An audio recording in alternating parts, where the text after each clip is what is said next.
And are you refreshed? Yes. Good. Now what? On the aisle right here. So I wanted to talk about the grid.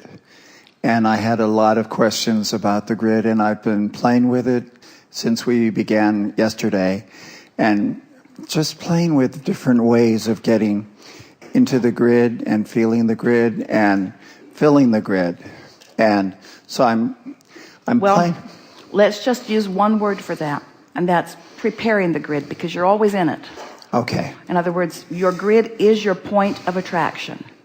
It's like the framework that's going to fill in with the details. So you've got this general vibration going on, this primary vibration going on, which is your point of attraction, which is what the grid is. And so when we talk about preparing the grid, we're talking about deliberately achieving a vibrational stance, or deliberately releasing resistance that allows the vibration to raise. Yeah. So what I notice, or perhaps my commentary about myself, is that I'm a little sloppy about how I let the grid fill in, and I'm becoming more focused. Well, we want to again, we're going to nitpick with words, because once you really get this, it makes it easier. You can't let or not let the grid fill in. It's filling in. So what you mean is, I'm a little sloppy about my point of attraction, because I think all over the place. I'm not thinking and feeling deliberately. Right. All right, cut it out. That's certainly the goal. So what I'm thinking of are different ways, and I'd like to go through the process that I'm developing about this. Good. And so the first step for my process is to be aware that there is a grid, that it's full of energy formations, and that grid is something I want to pay attention to. And would you say, because we would, okay, that your grid, therefore, is a vibrational state of being, and it equals your beliefs? Because a belief is just a thought you keep thinking. Right. And a belief is a habit of thought. So your grid really is your beliefs. So I've never... That was good. I've never thought of beliefs as being part of the grid.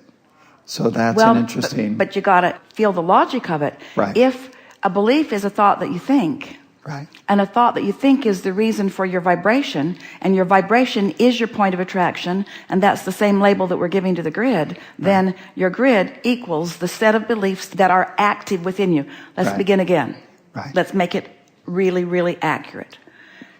Active beliefs. Your grid equals your active beliefs.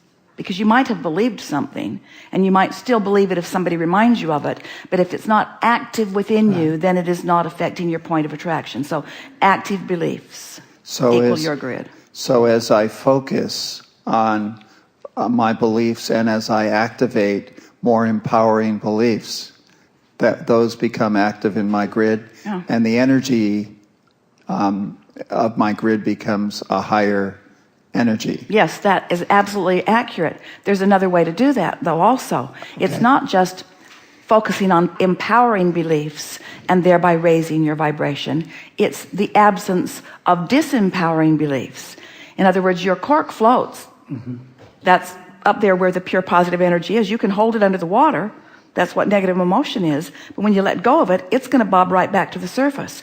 So we must be accurate. When you meditate and stop thought, you stop resistant thought. And when you stop resistant thought, your vibration raises, and your grid is in the position that you would like it to be, to fill in with things wanted. That's why, have you ever experienced meditation? You're determined to quiet your mind, but you can't, because thoughts keep flooding into your mind.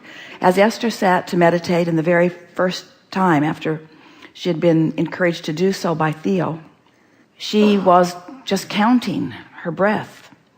And right away, she felt that detached state. She released thought so quickly, and her vibration raised, and she could feel that energy feeling in her body. And as she and Jerry meditated over the next several months, 9 months, during much of that time, we were speaking to Esther. We were projecting those blocks of thought. and she was translating them. The thoughts were flooding into her mind, but she thought it was her own mind chattering, so she would just breathe more to get rid of us. So what happens to you often when you get your vibration up there, you begin receiving the streams of thought. Right. Yeah. Right. And so last night I was preparing, hopefully, to be here today in the hot seat. And as I was aligning my energy with that, it was like all these thoughts started coming up.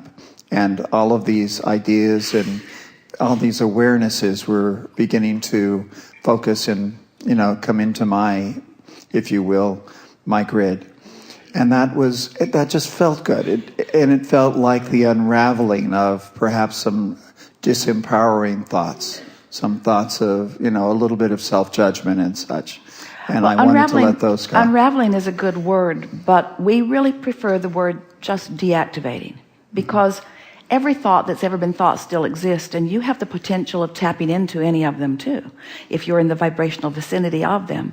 So rather than thinking about undoing thoughts or unraveling thoughts, think in terms of just releasing unwanted thoughts.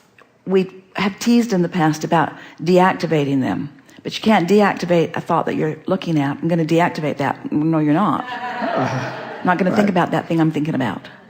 But you can deactivate one thought by activating another. And so that's why even with meditation, we encourage you to focus upon something really general. Those of you who have been listening to us for a while, isn't that the ultimate in going general? Listen to the dripping of a faucet, or focus on the flicker of a flame, or listen for the sound in the air conditioning in the room.